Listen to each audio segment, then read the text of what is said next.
If you're a leader or an aspiring leader in the business of lifelong learning, you're in the right place. I'm Celisa Steele. And I'm Jeff Cobb, and this is the Leading Learning Podcast.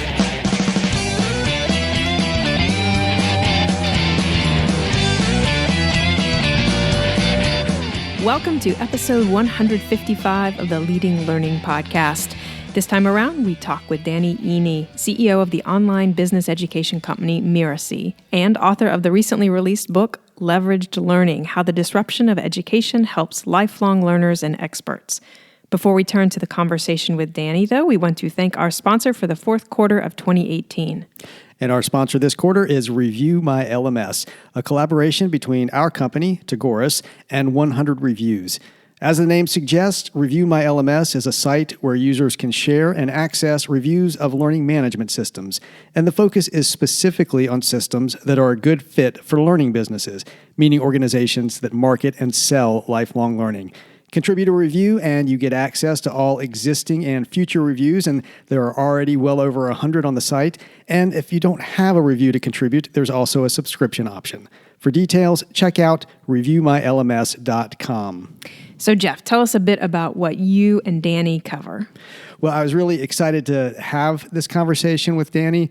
He's someone that I've known and followed for quite a while, and I view him really as the consummate edupreneur. As you mentioned, he's the CEO of Miracy, and through his work there, he's helped literally thousands of people create, launch, and sell online courses. And Miracy is particularly well known for its Course Builders Laboratory Training Program, and we'll be sure to link to information about that in the show notes. But this conversation was really focused on Danny's new book, as you mentioned, Leveraged Learning, and really getting at some of the core messages of that book.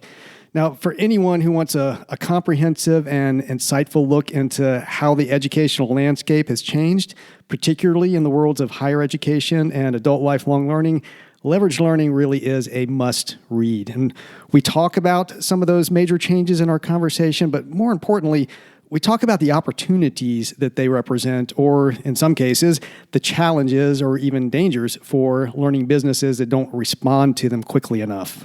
Well, I know that Danny is really focused on making sure people are aware of how the learning landscape has changed. And in fact, we should be sure to point out that he's offering a completely free web-based version of the Leveraged Learning book as part of an effort to make sure as many people as possible will be able to read it. That's right. And we'll be sure to link to that free version in the show notes.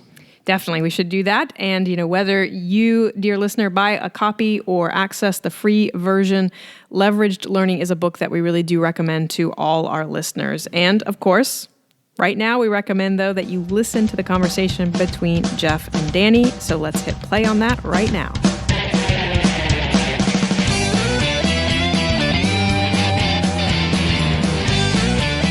Hello out there, I'm Jeff Cobb. This is the Leading Learning Podcast, and today I'm joined by Danny Iny. Danny is a lifelong entrepreneur and CEO of the online business education company Miracy. He is also a best-selling author who has written 9 books, and it's the latest of his books, Leveraged Learning: How the Disruption of Education Helps Lifelong Learners and Experts with Something to Teach. That's going to be a big focus of this episode. Danny, I am really just truly thrilled to have you here. Welcome to the Leading Learning Podcast. Jeff, I'm thrilled to be here. Thank you so much for having me. I'm really excited about this conversation.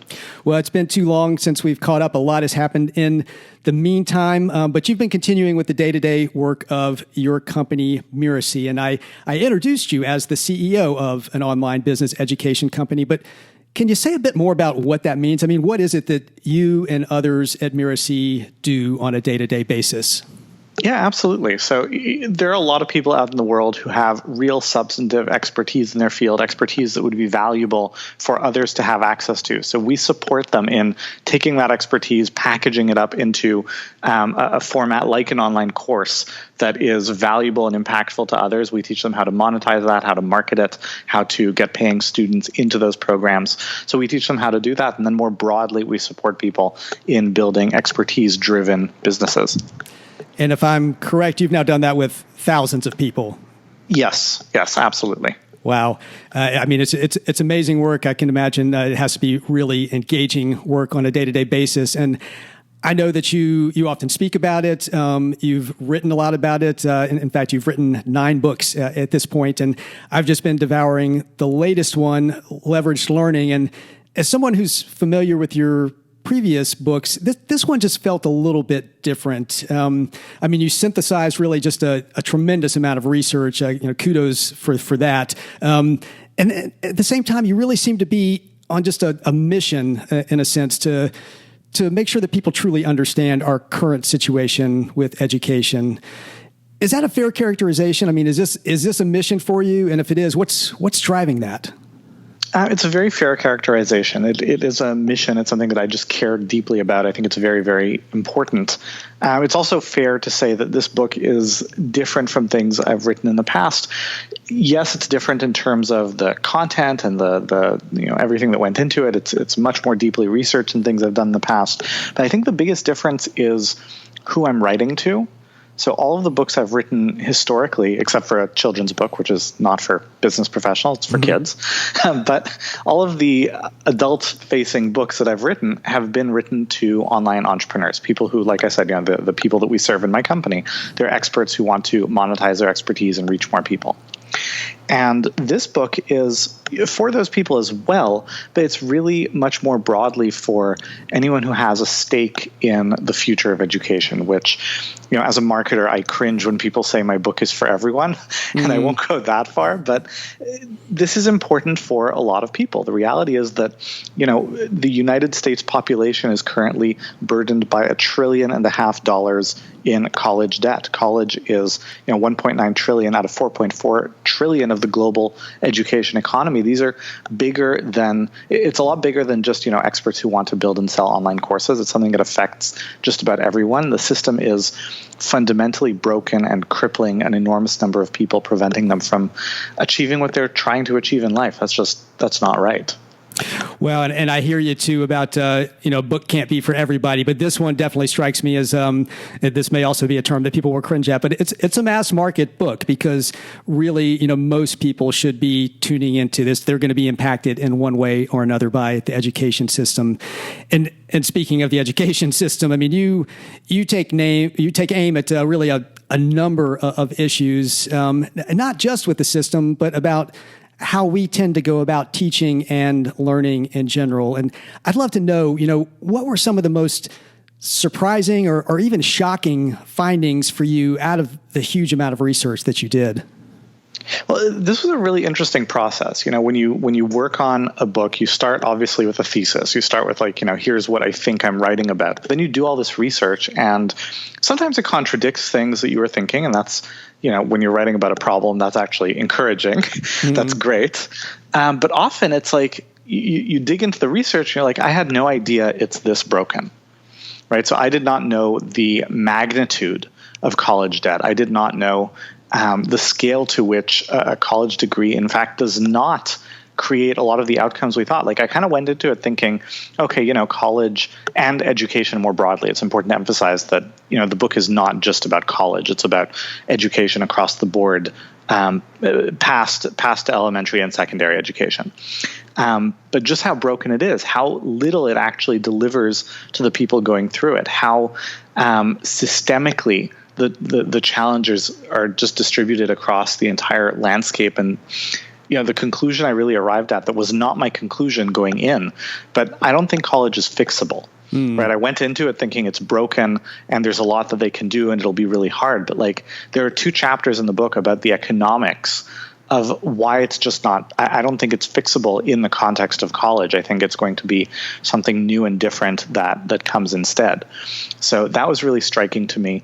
And some of the things that were most striking were, is the frustrating thing of writing a book and working with a publisher is that at some point the manuscript is locked and it goes to the printer and then it's done. But it's like the moment you lock the manuscript, you keep finding new research. And it's like, wow, I really would have loved to include that. So an example of this is we all have this expectation that going to college means more in terms of lifelong earnings. And the data actually shows that that's not really the case. And it's so a good way of thinking about it is that it's like, imagine 10 guys sitting in a bar. They all make the median American household income, which is just over $60,000. And Bill Gates walks into the bar. So the average income of each person in the bar has shot up to $1 billion. But none of these guys actually got any richer. So it's true that when you look at all of college graduates and you look at the average earnings, yes, it's higher. But if you filter out the Ivy League, if you filter out certain vocation granting degrees like medicine or engineering, which lead into very high paying vocations, filter those things out, and a lot of those earning gains as an average, they disappear. And there's also the confounding variables that college graduates tend to be concentrated in major metro areas where the cost of living and therefore the income is higher. Also, all this data is voluntarily self-reported. So people who are excited about how well they're doing tend to be overrepresented. So all of this is really interesting confounding data. But what really jumped out to me is this research I discovered, unfortunately, after the manuscript was locked, which is, we all have this idea that going to the Ivy League will make you super successful in life. And it's true that, as an average, Harvard graduates will earn substantially more than, for example, Penn State graduates, Penn State being a good but not Ivy League school. But the thing is, it's a lot harder to get into Harvard, right? So presumably they're selecting a just more austere group of people. So in this research, they looked at people who applied to both Harvard and Penn State, got into both Harvard and Penn State, but chose to go to Penn State for, whatever reason. Their boyfriend or girlfriend was going there, or it was close to family or whatever. And they found that when you look at people who could have gone to Harvard but didn't, the earning difference disappears. Right? So really the reason Harvard graduates are making so much money is because Harvard accepts the best and the brightest. But if you have what it takes to get into Harvard, the data would seem to suggest that Harvard is not actually adding all that much to the equation. And, it was striking to me because I knew that this was the case kind of, with most higher education, but I would have thought that at least in the top tier, that would be the exception that proves the rule. But even the top tier doesn't seem to be the exception. Now that's really interesting. I mean, first of all, that economic argument about, you'll earn more throughout your life, I feel like that's been sort of the last stand for people who defend higher education, that's still there, as an economic stat. But as you make very clear, it's not really there. And then what you're saying about the Ivy Leagues, I mean, that makes complete sense, when you describe the research around it. I have to say, I've thought a lot about higher education, but it's not really my focus, and I hadn't thought about so much, is it fixable or not? I definitely came away from your book feeling much more skeptical about whether it can be fixed or not. And I like that you kind of divide up the different roles of education. So there may be some things that something like higher education is still good for, sort of more foundational type stuff, perhaps. But you introduced this concept of last mile education that really resonated with me because I think it describes the world that I live and work in. Could you tell listeners a bit more about what that means and how you see that functioning in the future of education? Yeah, absolutely. So I essentially divide post-secondary education into three categories. There's foundational adult education, which is currently done mostly through college. And specifically, we're talking about non-vocation granting college experiences. So, medical school or law school or engineering school or, any degree that actually qualifies you for a specific job as opposed to jobs that say, college required, but they don't specify which. Right. That would not fit into this. Foundational adult education is the kind of the old trope of, we train you for nothing, but we educate you for everything. Except, unfortunately, the data show that, we don't really educate you for everything. Yeah. But that's foundational adult education. Then last mile is the bridge between whatever the foundation is and a career. And hat tip to Ryan Craig, who's got a new book that just came out called A New You. So which is excellent. Ryan Craig's work is really spectacular in this field. So he coined, to my knowledge, the term last mile education, but it kind of draws off of this idea in, for example, telecom. The hard part is not wiring the country in broad strokes. The hard part is the last mile from the main wiring to individual people's houses. So in the context of education, last mile refers to the bridge between your foundation and whatever your career is. And so that could be something really elaborate, like medical school, which is years and years and years of training and then apprenticeship and all that kind of stuff. Or it could be something as simple as a coding boot camp or an apprenticeship, but something that takes whatever your foundation is and then qualifies you for a specific job that you want to get into. And then the balance is continuing adult education. And this is where, I work professionally. I teach people how to build courses that usually fall into this last mile education. Not last mile, the continuing adult education category. And this is a huge and growing opportunity because one of the big transitions we're seeing in education is this shift from a lot of just-in-case education at the start of our career to a lot less just-in-case and a lot more just-in-time throughout our career. And that's where continuing education really shines and fills a need. And so it sounds like that's a huge opportunity area there's obviously a lot of opportunity in the last mile area as well. But those two together, it sounds like much more than the foundational area are really, really where the future lies from your perspective. Well, no, I wouldn't exactly say that. I think there's a huge amount of opportunity in that foundation as well. I just don't think there's a huge amount of opportunity for the, traditional four-year liberal arts college, because I think it's just doing a lousy job of it. But there's a huge need for it, and the need is very different. So I can imagine a future where there is a really strong foundational adult education program, and it's going to be kind of like a winner-take-all market, right? You don't need 1,000 companies doing what Uber does. You just need one. The same is good, or 2 or 3. The same is good for Airbnb. The same is good for Facebook, et cetera. And if we're looking at one foundational curriculum, it gives you all the foundational skills to be generally valuable to society and valued by society. It makes a lot more sense to have one winner that can specialize and achieve really good economies of scale to deliver it well. So nobody's doing that well yet, and there's a good opportunity for that. Last mile will tend to be vocation by vocation. Right. So that can be centralized to some degree.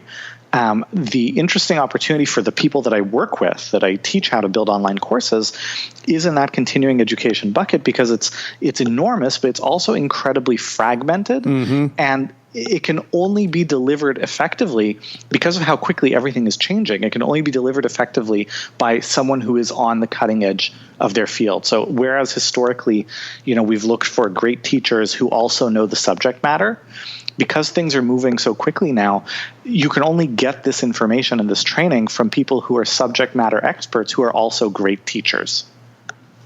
And so that really leads squarely into kind of the world that I work in on a day-to-day basis, and where a lot of the listeners to this podcast are. And that's kind of that traditional world of continuing education and professional development. I'm wondering, from your perspective, you're talking about practitioners who can also teach. Most of these organizations themselves are not practitioners. They have to make use of practitioners. Do you feel like traditional providers, whether it's trade and professional associations, college continuing education divisions, are they going to be able to be nimble enough to thrive in this environment that you're talking about? It's a really tough question. And also the answer is probably not going to be an across the board, yes or no. It's going to be a bit of both. But it's really interesting. One of the things that I explored in the book is, where does disruption come from, right? When you've got a structure that's very unsustainable, it's got to change. Where does that come from? And when you look at the incumbent versus any individual challenger, the odds are very heavily weighted towards the incumbent. But in aggregate, when you look at the incumbent versus, all challengers that could arise, the odds are very stacked towards the challengers, and there's a reason why disruption tends to come from the outside. Yeah, Definitely. So if you happen to be a challenger at this point, or I guess if you happen to be an incumbent, either way, if you want to jump into the education business or make sure you hold on to what you've got and grow it, what are some of the most critical pieces of advice that you tend to give people? Well, obviously it'll depend on their specific scenarios, but I think one broad market shift or industry shift that's really important to think about and plan for is that people's expectations from education has changed a lot. For most of the history of human education, as much as some pockets of it like to pretend otherwise, education has mostly been about transferring knowledge, right? There's the old Mark Twain joke that education is the transmission of ideas from the teacher's lecture notes to the student's lecture's notes without going through the heads of either, right? So it's not that extreme, but there was an important role of knowledge transfer because there was no other way to do it, right? If I don't explain it to you, how else are you going to hear about it? But today we live in an era where knowledge is abundant. Right? Just about everything you could want to know is a Google search or Alexa query away. And so the need of what education has to do has changed. Education is much less about transmitting information and much more about delivering competency and capability. And that's just a much harder thing to do, right? We're moving away from information to more transformation. And it's especially challenging because in parallel, we're also moving from education being mostly mandatory, right? You're there because you have to education being volitional, right? I choose whether I want to do it. I choose when I want to do it. I choose how I want to consume it.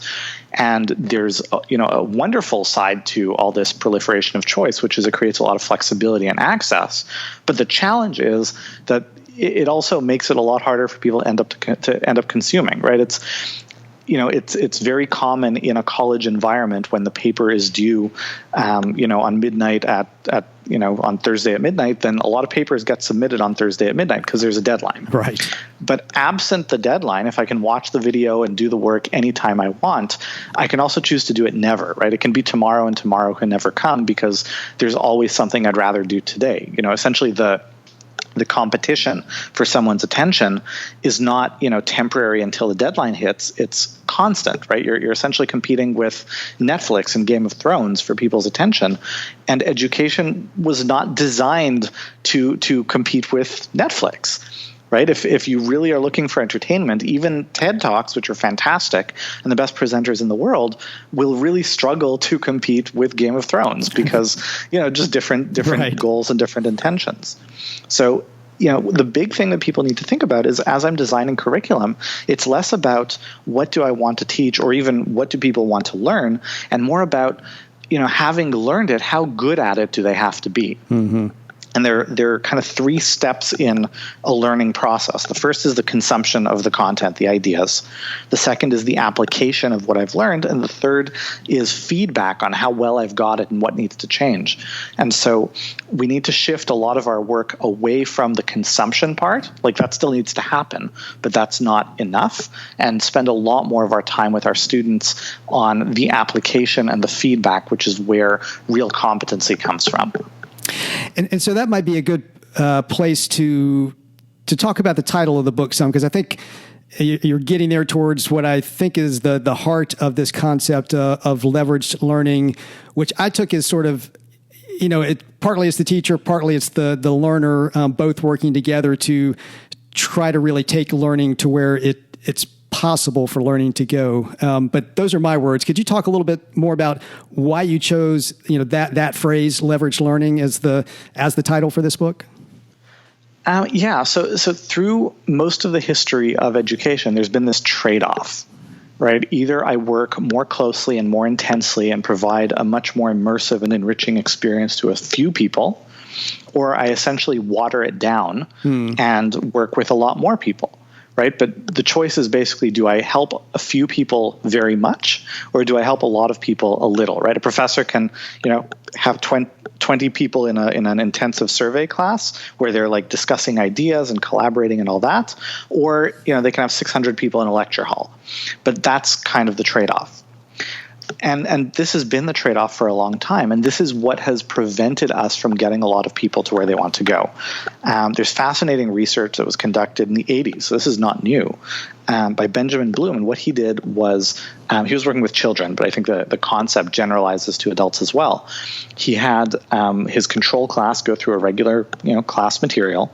Then he had two variations. So variation A was doing the same thing, same curriculum, but just taking a mastery approach to learning. And all that means is it's somewhat self-paced, right? You don't progress to level 2 until you've mastered level 1. And then the second control, version B, they had a mastery approach to learning and individual instruction for each child, basically a tutor for each child. And they found that the first variation, variation A, mastery approach to learning, performed one standard deviation above the norm of the control class.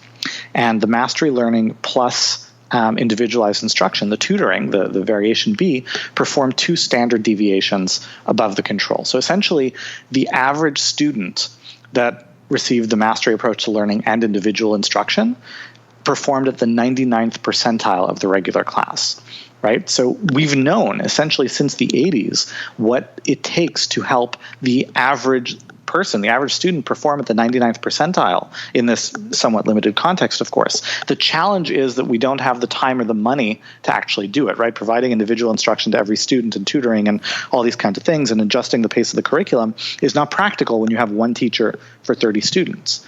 But what we can do through the things that technology are making possible and the customization and the individualization, we were talking earlier about how there can be one centralized source of that foundational adult education.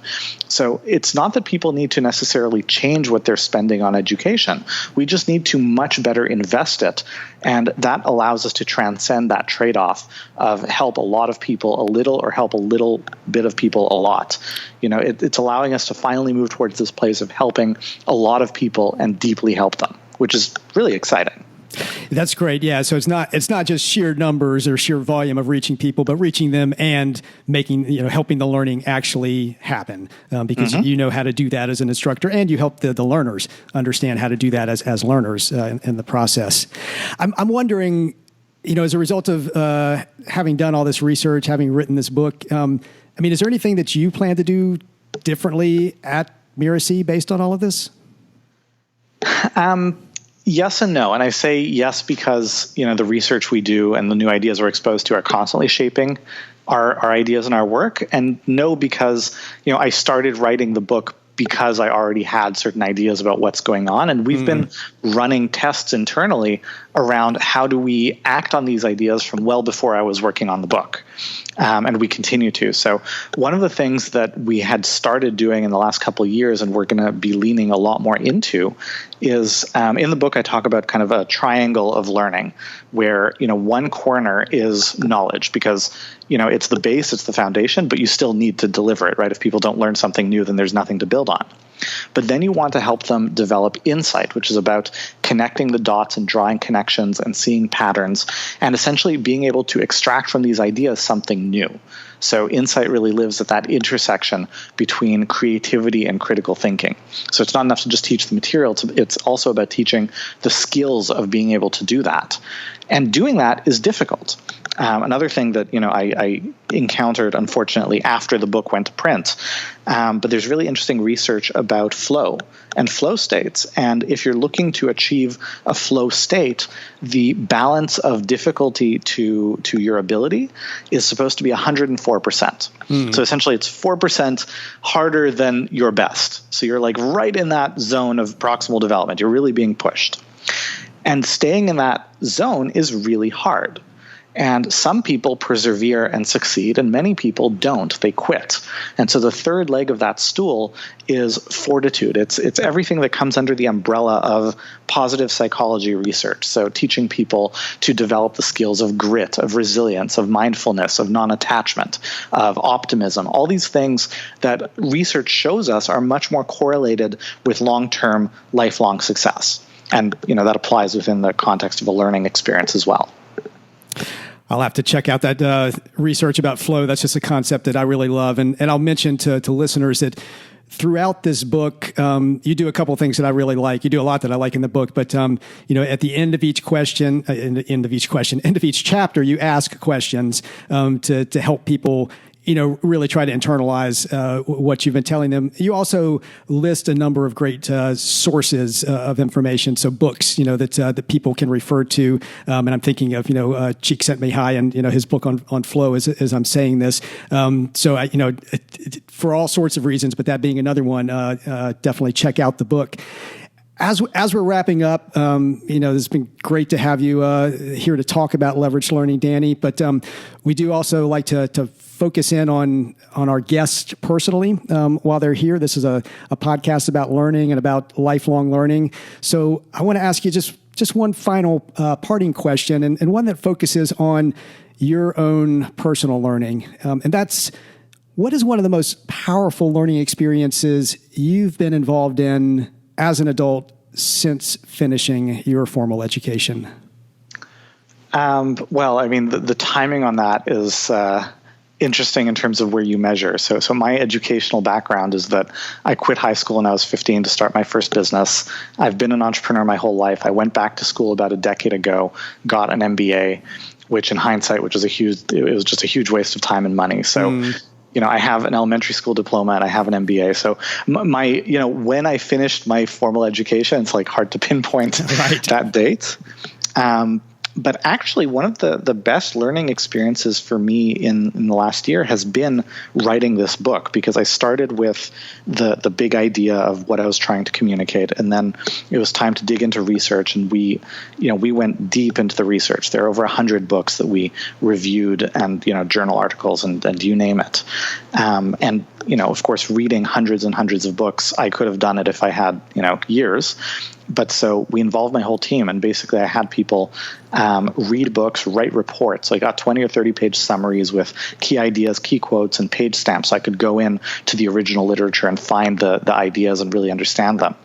So digging into all of that was a very strong process of accelerated learning. Turning that into the book, writing a draft is you're taking a lot of raw ideas and then forcing yourself to think through them enough to organize your thoughts, to turn them into a book, and then having lots of very lengthy, involved discussions with very smart people who didn't necessarily agree with me. I think that's one of the best ways to learn is a lot of people know the term straw man, right? When you put up a straw man of a perspective you disagree with, the opposite of that is strong manning, right? So talking to someone who's really smart who disagrees with you, because that's what really challenges your thinking.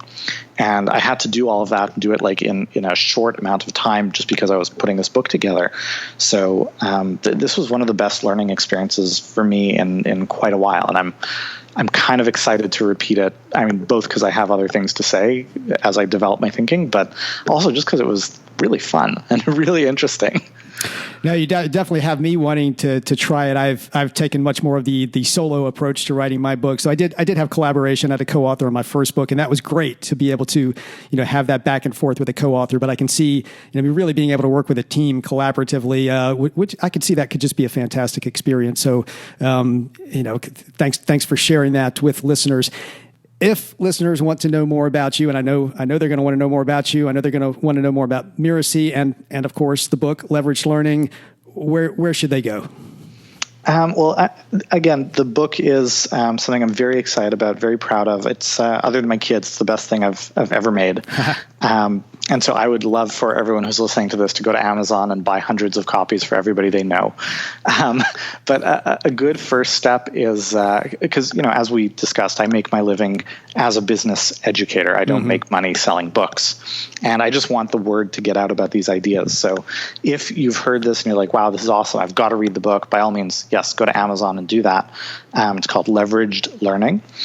Or you could just go to leveragedlearningbook.com, and the entire book is there online. It will be free in perpetuity, because I just want people to be exposed to these ideas. My presumption is that if you like what you're reading, you're not going to want to read 65,000 words on a website, but you can skim and find whatever ideas are most interesting to you. You can forward pages, share ideas. So, however works best for you to get your feet wet. You can buy the book where good books are sold, which, these days is mostly Amazon. Right. or just go to leveragelearningbook.com. Well, great. Well, we will make sure that we have a link to both of those in the show notes for this episode, as well as a link to Miracy. And Danny, thanks so much for coming on the Leading Learning Podcast. Absolutely my pleasure. Thank you so much. And thank you to everyone who's been listening. That wraps up our interview with Danny Iny. To get show notes for this episode, go to leadinglearning.com/episode 155. As part of the show notes, we are going to provide links to access the free version of Danny's book, as well as how to get information about the Course Builders Laboratory.